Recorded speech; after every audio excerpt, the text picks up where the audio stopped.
Hi, for part one, I'm doing what do you notice about how the children are using their two languages? When are they switching between languages? And what do you think the reason for switching languages may be? So, based on the video, I noticed that the girls switched languages when they were communicating what they did not understand, when they were joking and they were helping each other. They only spoke English when they were completing the assignment. So I believe that the reason for switching languages could be rooted that they feel more confident and understood Spanish better, that they used it to communicate what they didn't understand, as well as they were joking with each other. So I think that they were also only using English when they were focusing on the assignment, because they were really trying to learn it and understand material. So, also in the book we're reading, it states that cross-linguistic relationships between the student's home and additional language and proficiency in the home language, it is related to academic achievement in the additional language. So previously we learned last week to encourage our students to speak their native language at home.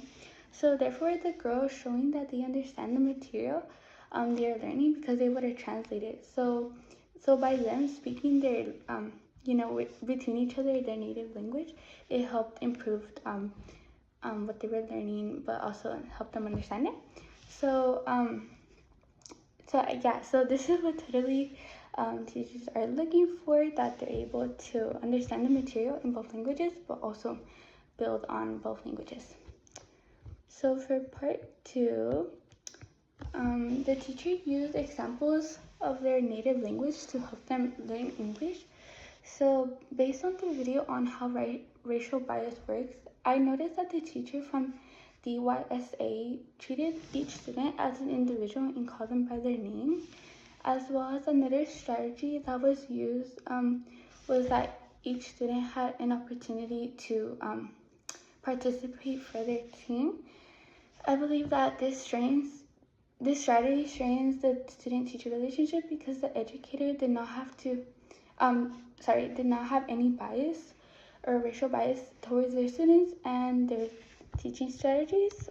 Another strategy that I noticed was when the teacher is asking the students how to pronounce the sentence in English, he doesn't get upset when they get it wrong. He starts saying they can't say it like that, or they can't say it in their language, but instead tells them that it's okay and they have the opportunity to try again, if they roll the dice.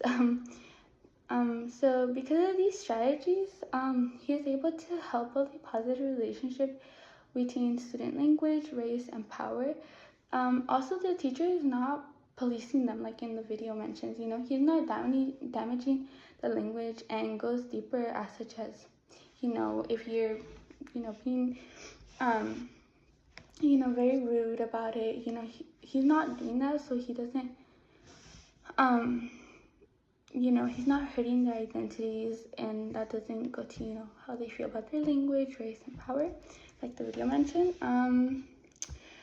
I would say for strategies that I would want to add to my classroom, I do see, I am a second year, so I do see that it's a little bit far away still, but I think I would really want to do autobiographies. I think to honestly, really, truly, like, get to know my students more, understand their culture, so I can feel like I know what their traditions look like. I really do want to be connected to my students and really understand them, so I really would want to do that one. I would also want to assign them maybe like different cultures of each other, to really feel like a community. Yeah, and also just learning different cultures can help any bias that we may have that we don't know.